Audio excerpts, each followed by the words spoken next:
नमस्कार। राज्यभरात नगरपालिका निवडणुकांची रणधुमाळी सुरू झाली असून आता मुंबईतील मोठ्या नेत्यांचे पदस्पर्श विदर्भातील लहान सहान शहराला होत आहेत। ही वैदर्भियांसाठी खरोखर भाग्याची गोष्ट आहे।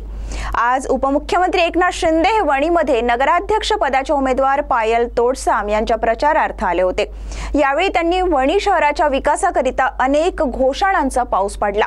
इतकेच नाही तर वणीतील कोळसा खाणीमुळे होणारे प्रदूषण एका दिवसात संपवू असेही विधान केले।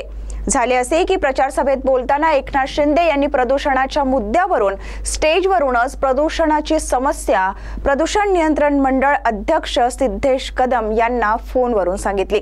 हॅट्रिक म्हणजे सिद्धेश कदम यांनीही फोनवर एका दिवसात वणीची प्रदूषणाची समस्या सोडवू असे विधान केले। त्यांच्या या विधानावरून आणि एकनाथ शिंदे यांच्या एकूणच भाषणावर वणीचे आमदार संजय देरकर यांनी प्रतिक्रिया दिली आहे। पाहूया आमदार देरकर काय म्हणाले।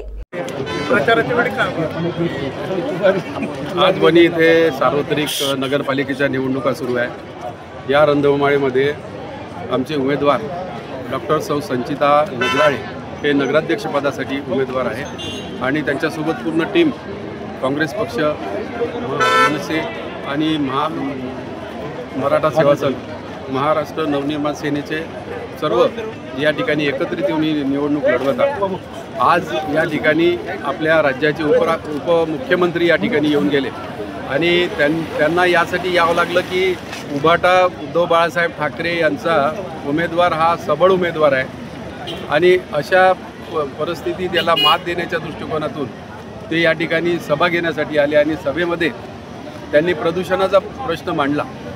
प्रदूषण या भागात कित्येक वर्षापासून आहे आणि भाजपाची सत्ता गेल्या 10 वर्षापासून इथं आहे आणि आज शेवटच्या याच्यात त्याला दिसलं की इथं प्रदूषण आहे म्हणून। आणि त्यांना वणी कोणती वणी हे सुद्धा लक्षात नव्हतं, कारण वणी ते नाशिक वणी समजले, म्हणून त्यांनी पहिले वणीचा अभ्यास केला पाहिजे। आणि मुख्यमंत्री आणि उपमुख्यमंत्री या ठिकाणी आले, त्यांनी जे प्रदूषण 24 तासात आम्ही इथं आपली टीम पाठवून या प्रदूषण मुक्त करू, गेले 10 वर्ष त्यांची सत्ता होती आणि 2.5 वर्षाचे ते मुख्यमंत्री होते, त्यावेळेससुद्धा कधी वणीकडे फिरकून पाहिलं नाही।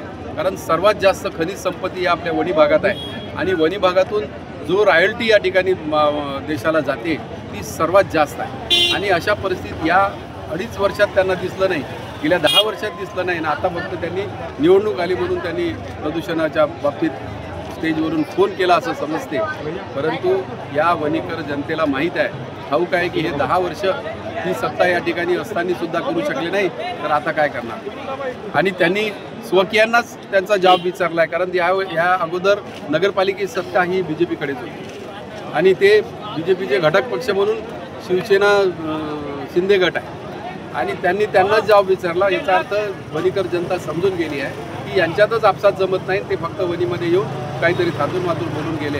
ही वणीकर जनते। तसेच एकनाथ शिंदे यांना आत्ताच वणीसारखे शहर आठवले का, जो बायपास आधीच तयार आहे, ज्यावरून जड वाहतूक सुरळीत सुरू आहे, त्याच बायपासची घोषणा करणे म्हणजे उपमुख्यमंत्र्यांचा अभ्यास कमी असल्याची टीका मनसेचे नेते राजू उंबरकर यांनी केली आहे। इतकेच नाही तर शिंदे यांना आत्ताच वणी आठवल्याची ही टीका उंबरकर यांनी केली। पाहूया एकनाथ शिंदे यांच्या घोषणांवर टीका करताना मनसे नेते राजू उंबरकर काय म्हणाले। उपमुख्यमंत्र्याला कदाचित बायपासची सुद्धा माहिती नाही। वणी शहरालगत बायपास गेल्या 25 वर्षापासून आहे। दुसरी गोष्ट राहिली, उपमुख्यमंत्र्यांनी सांगितलं की प्रदूषण हे आजचं नसून गेल्या अनेक वर्षापासून आमच्या छाताडावर बसलेला प्रश्न आहे आणि निवळ एका फोननी ते संपणारं प्रदूषण नाही याची जाण उपमुख्यमंत्र्याला नाही आहे। आम्ही त्यांचा आदर करतो, मान करतो, परंतु आजपर्यंत आत्ता वणी त्यांना आठवली याचं दुःख आम्हाला होतं। जी वणी मतदारसंघ जे संपूर्ण कोळसा खाणींनी वेढलेला आहे त्याचा प्रदूषणाचा त्रास आम्हाला होतो, परंतु त्यांना जी मुंबईत लाईन भेटते, त्यांना जी नाशिकला लाईन भेटते, त्यांना जी पुण्याला लाईन भेटते, ही संपूर्ण लाईट ही आमच्या इथं कोळसा निर्मिती होतो म्हणून त्यांना वीज मिळते। हे याचा विसर कदाचित त्यांना पडला असावा। एवढं मोठं राज्य आहे, त्यांना कदाचित याचा अभ्यास नसावा असं आम्हाला वाटते। आणि मला तर त्यांनी जेवढे मुद्दे घेतले तेवढे मुद्दे आमच्या वचननाम्यातले होते। ते वचननामा वाचून जणू काही उपमुख्यमंत्री त्या मंचावर बोलत असतील असं आम्हाला वाटलं आणि आम्हाला आनंद आहे की आमचा वचननामा त्यांच्यापर्यंत पोहोचला, त्यांना या इथल्या अडचणी समजल्या. कदाचित भविष्यात त्यांची युती जर टिकली तर ते काहीतरी उपाययोजना करू शकतील. आणि याच्या अगोदर राहिला प्रश्न प्रदूषणाचा प्रश्न हा आमचे विद्यमान आमदार संजूभाऊ देरकर यांनी सुद्धा सभागृहात मांडलेला आहे.